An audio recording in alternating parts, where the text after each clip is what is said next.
Тема: Оливский мирный договор, Оливский мир 1660 года. Данный договор был одним из мирных договоров, положивших конец Северной войне 1655-1660 годов.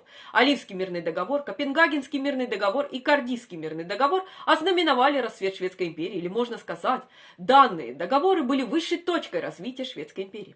В Польше был заключен Оливский мир между Швецией и Речью Посполитой, Габсбургами и Бранденбургом Пруссии. Швеция была признана сувереном Шведской Ливонии, Бранденбург сувереном герцогстве Пруссии, а Ян II Казимир Ваза отказался от своих притязаний на шведский трон.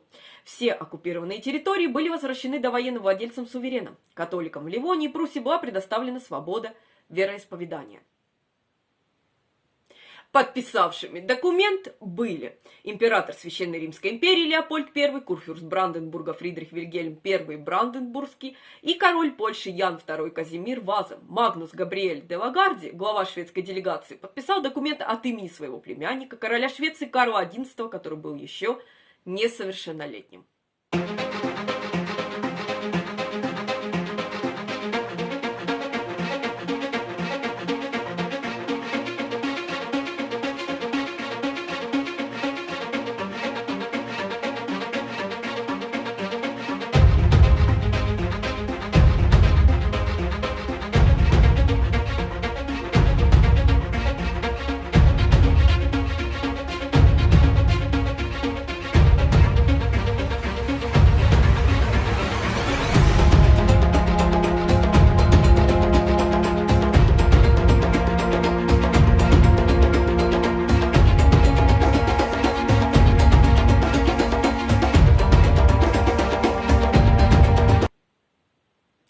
Польша, Литва и Швеция были вовлечены в опустошительную войну с 1655 года. Данную войну именуют Северной войной 1655-1660 годов, а также Второй Северной войной. Обе стороны хотели мира, чтобы заняться своими оставшимися врагами, Московским русским царством и Данией соответственно. Кроме того, политически амбициозная польская королева Мария Луиза Гонзага, имевшая большое влияние как на короля Польши, так и на Сейм Речи Посполитой, хотела мира со Швецией, поскольку желала, чтобы наследником польского престола был избран сын ее близкого родственника Людовика II де Бурбона-Конде. Это могло быть достигнуто только с согласия королевства Франции и Швеции.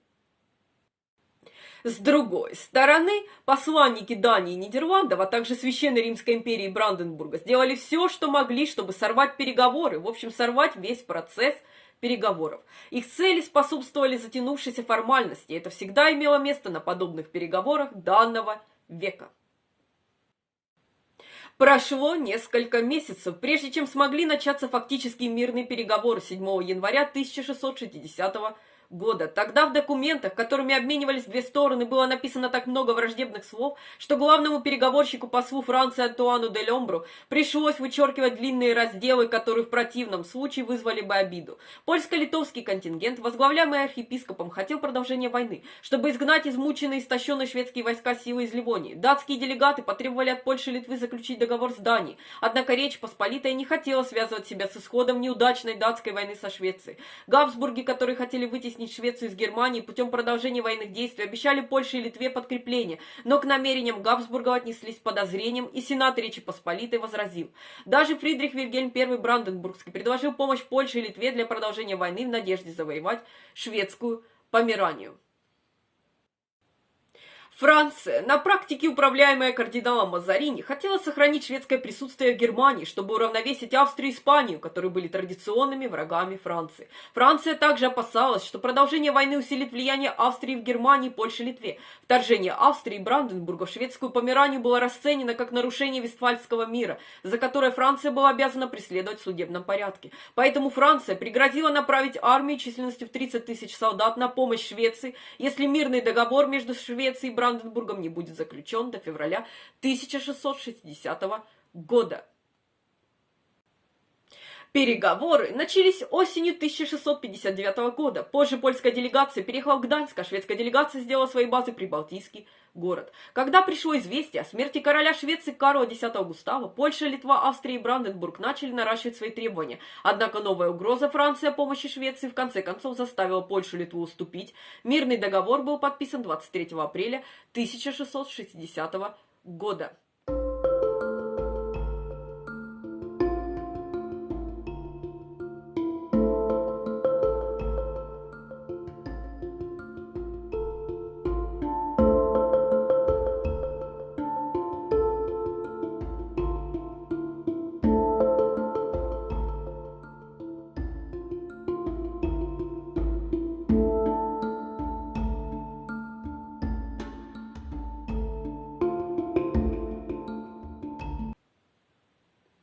По этому договору Ян II Казимир Ваза отказался от своих притязаний на шведскую корону. Речь Посполитая официально уступила Швеции Ливонию и Ригу.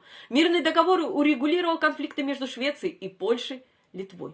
Бранденбургский дом Гогенцоллернов также был признан независимым суверенным герцогством Пруссия. Соглашение было достигнуто бранденбургским дипломатом Кристофом Каспаром фон Блюменталем во время первой дипломатической миссии в его карьере.